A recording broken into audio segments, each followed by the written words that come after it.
G'day there guys, can we please just bring Backstreet back already? It's your host Markee and welcome back to another episode of r/AmiTheA. I hope you enjoyed today's content. If there's anything you do like, please tell me about it down in the comments, smash that like button, sit back, relax and enjoy today's show.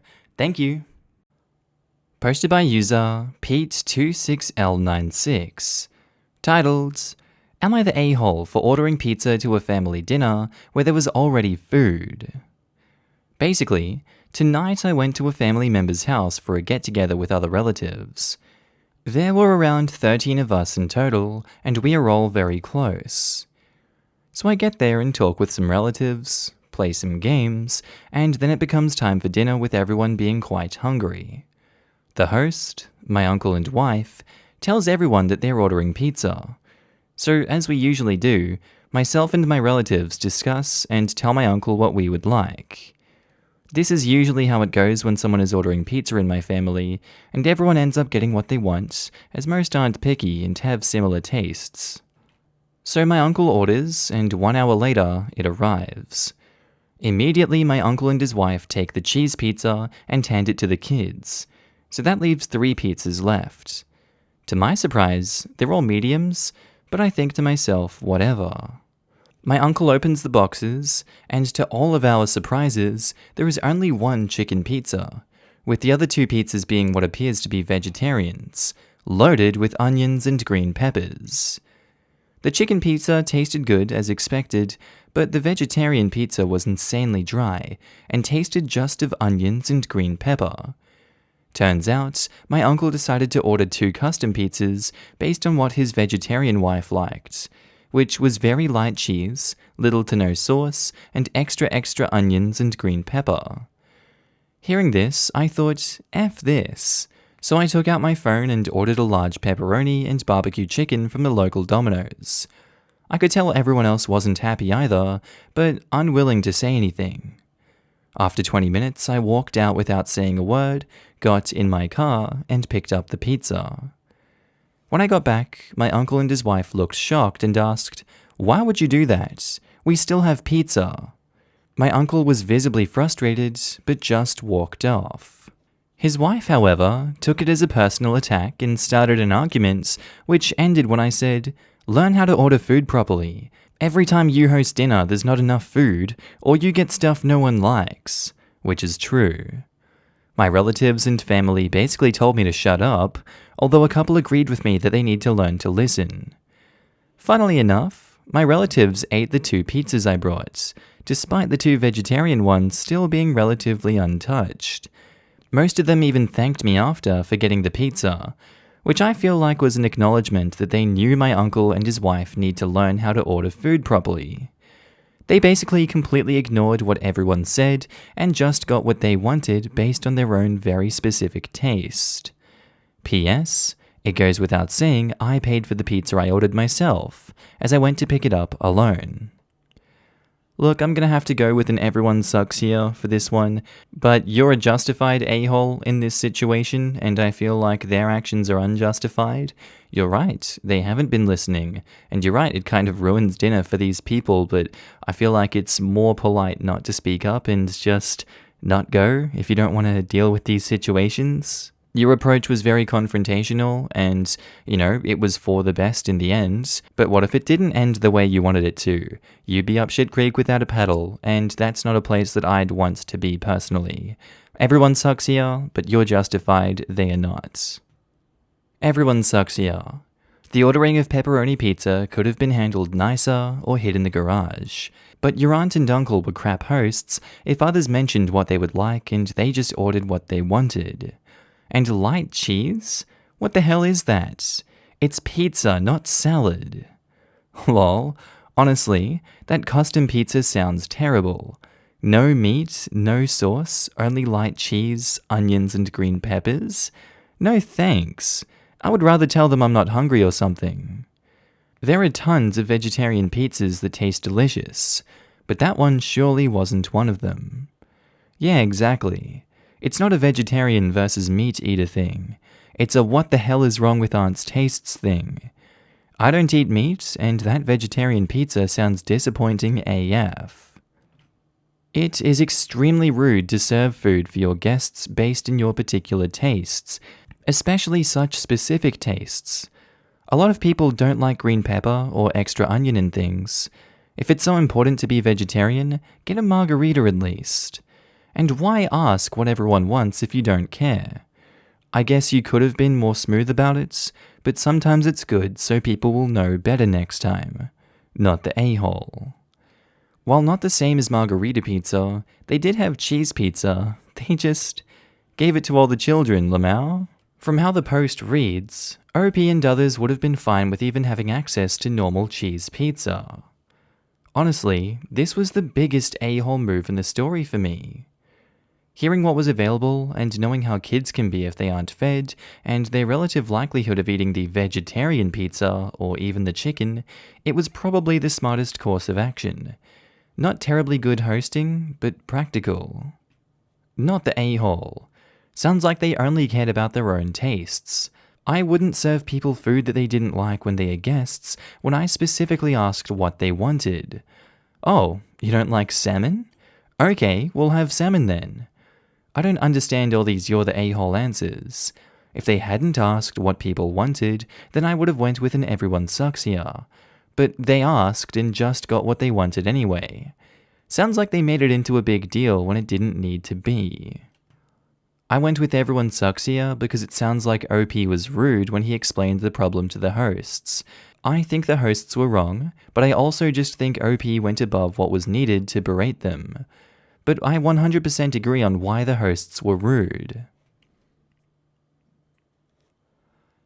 Posted by user Cassie's Fur Coat. Titled, Am I the a-hole for telling coworkers extremely bluntly why I'm not participating in the office weight loss bet?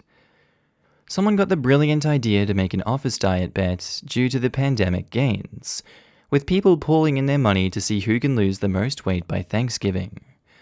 I am one of 7 people not participating. Lots of pregos, some bodybuilders, and people who maintained their weight who aren't interested. Since I visibly gained, they thought I'd want to participate. I didn't. Jen, in charge of everything, kept dropping by to remind me to turn in my form and my money. I said, no thanks, but Jen wouldn't drop it.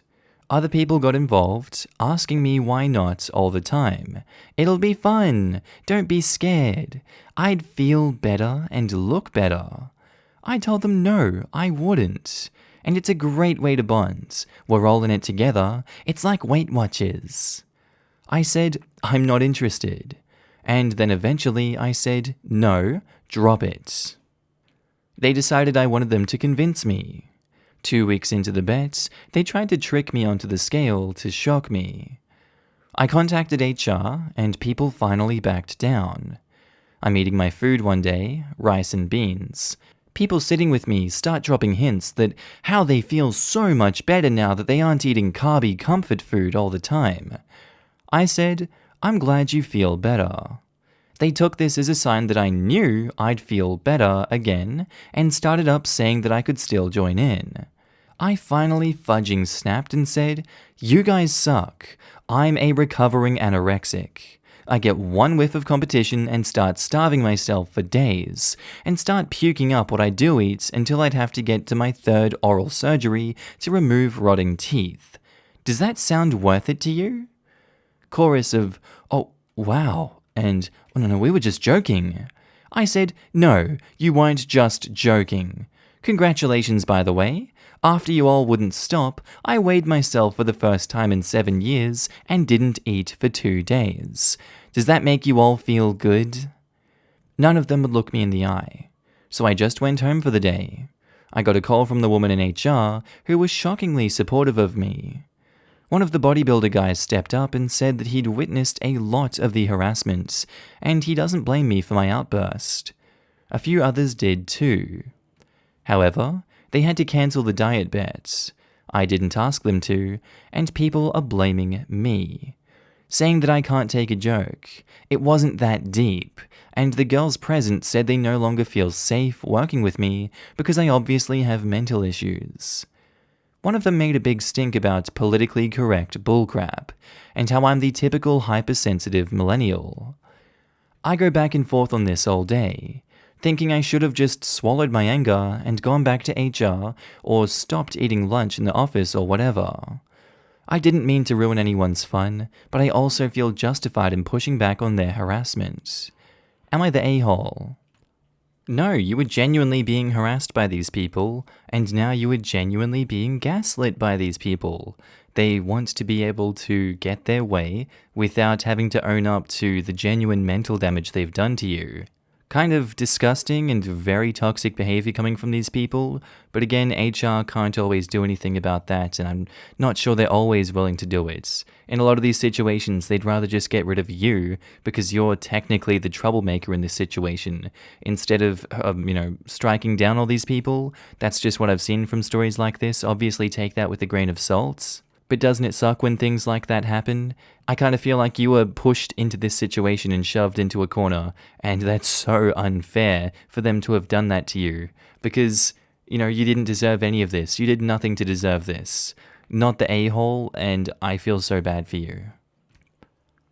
Not the a-hole? They took this public, not you. Your HR team handled this appropriately. I'm glad some of your coworkers are supporting you as well. Completely agree, not the a-hole at all. So sorry you went through this, OP. Your co-workers sound incredibly selfish. I would contact HR again if they continue harassing you now. Can't believe people would be so self-centered and cruel. Oh, but come on, it was just a joke. I mean, once they found out how serious OP was and they realized no actually meant no, they decided it was just a joke all along. Isn't harassment the funniest of jokes after all?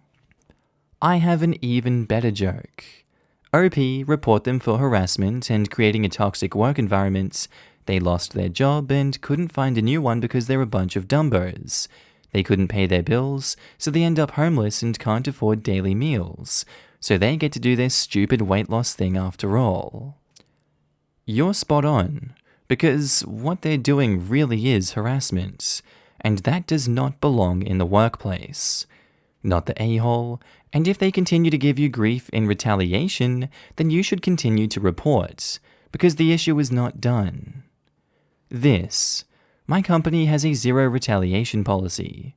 If you called HR on the group and they're still harping on how unfair it was the fun was ruined, they would have been punished more severely when that was brought to them. They were called out on harassment and aren't willing to just move on, I would contact HR again. Also, serious WTF at the co-workers saying, I don't feel safe working with somebody who I can't literally fudging harass on a daily basis. This has got me heated. And they're arguing that OP is being hypersensitive? Newsflash, bully is not a protected class. Posted by user CompleteCan3865. Titled, Am I the a-hole for wanting to see my son? So I, 30 male, had a girlfriend in college who got pregnant when she was 19 and I was 20. I freaked out and wrongly blamed her for everything and said there was no way I wanted to be a dad. I said I would take no part in anything, wouldn't sign the birth certificate, and wouldn't pay child support. My dad said I'd have to sign my rights away, or she could take me to court for a paternity test and child support anyway. So, I told her I was going to do that, and she didn't fight me. Fast forward to present day. I had an accident a few years ago that has made it impossible for me to father any children. This was a hard blow to my wife, and our marriage has struggled, as I'm not willing to adopt, but she wants children.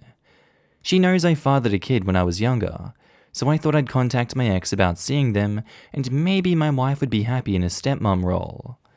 My ex said no, and when I protested, she basically told me tough luck. I said they were my kid, and she basically said he's not. I signed my rights away, so I had no children as far as the law and she was concerned. The kid has a real dad and a life, and I've never been a part of it, and I never will be. I was so angry I started yelling about taking her to court for custody, and she wished me the very best of luck in that endeavor and hung up. I was venting to my brother, and he said no judge worth his weight in salt would give me custody or even regular visitation after a decade of no contact just because I suddenly found myself sterile and wanted to appease my wife. I didn't want a kid, so I don't have a kid. He also said I'm not treating him like an actual person, and did I even once stop to consider the fact that he wouldn't even know who I was, only that he'd been forced to go stay with someone who didn't want him.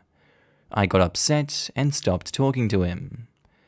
I shouldn't have threatened to go for custody, and I admit that, but people are acting like I've done the worst thing ever by even contacting my ex. So I thought I'd ask, am I really such an a-hole? Yes, if everywhere around you smells like dog doo-doo, maybe the dog doo-doo was on your shoe, OP, because that's what it seems like. It's unfortunate that you're not able to father your own kids, and it's even more unfortunate that you don't want to adopt. That's just absolutely bonkers to me.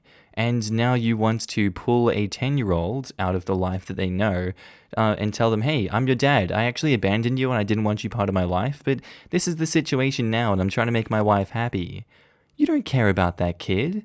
You don't care about anyone but yourself and your wife. You're the a-hole. Grow up and come back to reality, mates. Yep, you are. You were the a-hole and you still are the a-hole. You bailed on your kid. Now your wife wants one, and your thought process is, I have one in storage. You don't want your first child because he is your child and you want him for him. You want contact to appease your wife because you've made the executive decision that you don't want to adopt. You're the a-hole in so many ways, both past and present. Seriously? And to add even more insult to injury, you are unwilling to adopt, but you think your wife should be satisfied with a stepkid who's most likely never ever gonna call her mum. Wow, you're the a-hole. I was adopted. With his willingness to just walk away unless he wants something, I hope he never adopts a kid. Most of us were already abandoned once. Posted by user JugBugRug. Titled, Am I the a-hole for telling my dad, either you pay me a proper wage or I'll quit? So my dad owns a restaurant and intends to leave it to one of his kids. My sister, who is 28, was not interested and went to be a hairdresser. And my brother, who is 29, is in uni. Meanwhile, I'm 25, went to cook school, or whatever you call it in English, and graduated 2 years ago. I love to cook, I love to experiment, I love working in the restaurant business, despite the hours being fudging horrid. So I've been designated as their heir, more or less. Despite everything going on, the restaurant runs great, and frankly, I take full credit for it. Ever since I took over as head chef, revamped the menu, created a system for people to order and pick up food, and so on, the amount of customers have tripled. We actually make more during this crisis, even without allowing dine-in customers, than my dad made before I worked here full-time. Atop that, I also often work when someone falls through, be it kitchen work, serving, hosting, whatever. I manage most of the accounting, and I also started a social media presence for the restaurant, which has blown up locally. Long story short, I work a minimum of 60 hours a week, often more. Now, I do all of this with love.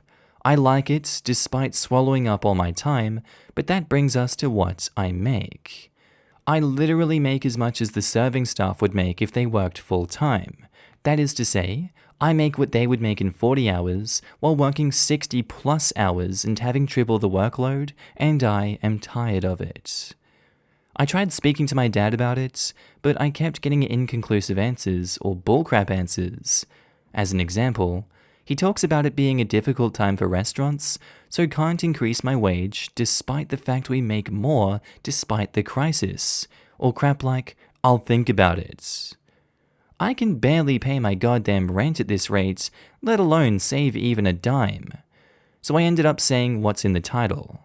I could get another job like yesterday, extreme shortage of chefs, and make at least double what I make right now starting out. Obviously, this led to my dad and family blowing up at me, and now I'm worried if I'm the a-hole. I mean, if all your dad and family cares about is money, then I don't think there's any way you're not going to be the a-hole in this scenario. You are making so much money for them and saving them so much money from what they would be paying you if they had to pay you fairly. I think that's the only metric we're going to be judging their actions by. Honestly, if I were you, I'd pick up and leave and let them see what they're missing out on now that you're gone. Go do something better for your life. If you really do care about this family and you want it to grow, you will demand better for yourself and you will get better or you will go. That would be the only compromise that I'd come up with. Just because your family doesn't give them a pass to abuse you, your time, your rights, and what you are, entitled to after doing so much work for the business. Not the a-hole. Not the a-hole? Sounds like your dad is just using you for cheap labor. Sure feels like it. It is. It's also illegal and bad practice. Take a week off for your mental health. Let him run things and watch it implode without you. Return and insist a pay raise and appropriate salary structure or you walk. You have proof you were an excellent head chef and manager. I imagine if you walk, so will most of the staff. And your dad can't afford that. It's a trump card, but you need to pull it out now before you burn out and can't do this anymore. Things will still be okay for a week. If OP did what they said and set up these new workflows, it'll take about a month for cracks to really show and for customers to start noticing the difference. Because the holidays will probably bring a slight boost. It'll probably be February when everything truly fails and employees all quit. And by then, it'll be too late for the dad to fix his mistakes. OP is not the a-hole and should definitely get another job if they can't squeeze an appropriate pay rate from their boss and dad. As someone who's working in a family business, leave. They do not appreciate you and will not. Get yourself a better paying restaurant job. With your experience, it should be no problem. And when the time comes to take over, they will insist you buy it from them, which you won't be able to do since they underpay you. When you can't, they will sell to somebody else for a greatly inflated price due to all of your hard work and screw you over. My partner and I worked for a privately owned pizza place, and the owner's plan was for us to take over and him to retire. He literally wanted us to buy it from him while only paying me $30 a day. I worked minimum 8-hour shifts. Yes, I'm an idiot, but he was really persuasive at first and constantly complimenting my work and how I ran things. Obviously it did not work out, and in hindsight he probably never even intended to ever sell it to us, but was taking advantage of our kind nature and need for work. You are not going to get back that time that you've already put in, let alone future time if you continue there.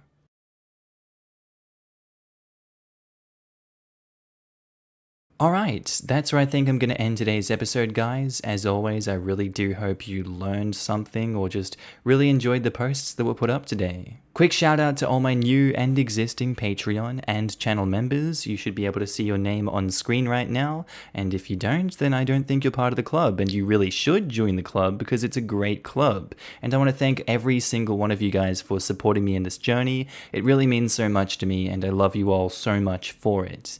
Thank you for helping me out. As you can tell, I'm now happy and healthy back in Australia. Thank God it's not cold like Ireland. I don't like wearing jumpers everywhere. I prefer the heat. Thank you very much. I know that's an unpopular opinion. Anyway, guys, I really do hope you enjoyed today's episode. I'll see you in the next one. Have a good day, night, sleep, whatever you're up to, and I'll see you later. Bye.